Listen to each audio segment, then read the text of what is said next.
natin ngayon ang sitwasyon sa Manila North Harbor. Magbabalita doon ng live si Fritzy Cabial.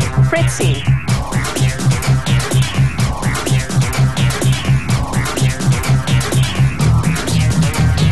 Amelie, nagsimula na nga magsakaya ng ating mga kapatid na kaninang umaga pa lang ay nandito na sa Pier 6 ng Manila North Harbor, partikular na dito sa Moreta Shipping Lines. Alam nyo, kitang-kita na talaga namang excited ng makauwi sa kanilang mga probinsya ang ating mga kapatid para nga ipagdiwang ang Pasko at para samantalahin na rin ang mahabang bakasyon. Pero bago yan, sumailalim muna sila o dumaan muna sila sa isang mahigpit na seguridad dito nga sa pier. Nandyan yung K9 units ng Philippine Coast Guard at yung kanilang security forces na nagsasagawa naman ng mano-manong inspeksyon. Alam nyo, mano-mano yung inspeksyon dito dahil hindi gaya nung sa ilang mga pier na sila ay may mga x-ray scanner dito kasi wala sila nun, no?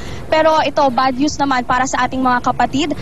Gaya rin ng ilang mga shipping lines, fully booked na rin ang mga karamihan sa biyahe ng mga barko ng Moreta Shipping Lines ngayon at sa mga susunod na araw, partikular na dun sa biyahe ng Rojas at Aklan. Pero marami pa rin namang bakante para sa mga aircon o cabin na class na ticket. Pero yun nga lang, medyo masakit ito sa bulsa dahil may kamahalan. Nagkakahalaga ito ng 1,500.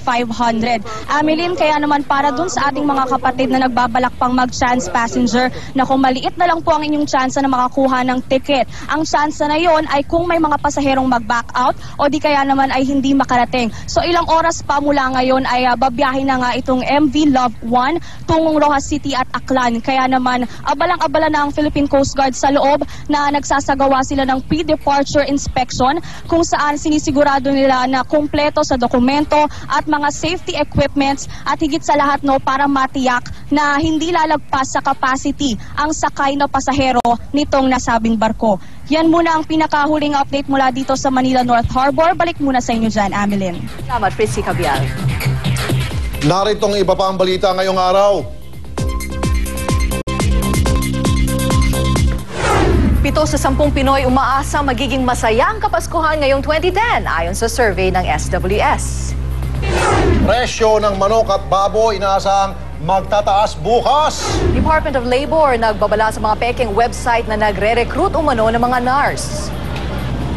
At retake sa board exams ng mga nursing graduate na nakaligtas sa sunog sa Tugigaraw, inihirit.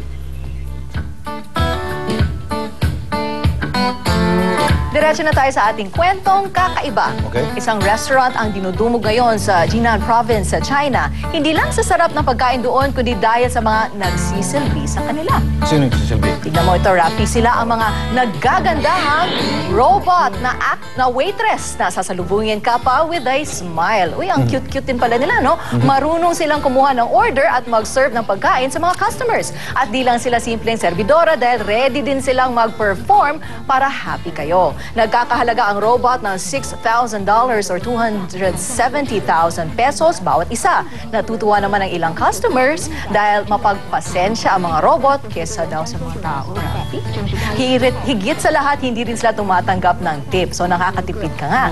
Pero parang nakakalungkot. Maganda yan dito dahil may mga customer na loko-loko. Oo. Minumura yung mga ito wala, ngingiti lang siya, Rafi. Ngingiti lang. Kaso lang, paano naman Di yun? ba pwede nang bugbugin? Nagkakaproblema na nga, di ba parang walang trabaho yung iba. Tapos gagamit pa ng robot. Pero, well, makakalibre ka, walang tip. At hindi pa magagalit kahit mumurahin mo, di ba? Yeah, okay. At mga kapatid, 2 araw na lang, Pasko na. At yan ang kalahating oras ng balitaang puno ng sahog at tama ang timpla. Makisalo ulit bukas alas 11:30 ng umaga dito sa Balitaang Tapat. It's that time of year.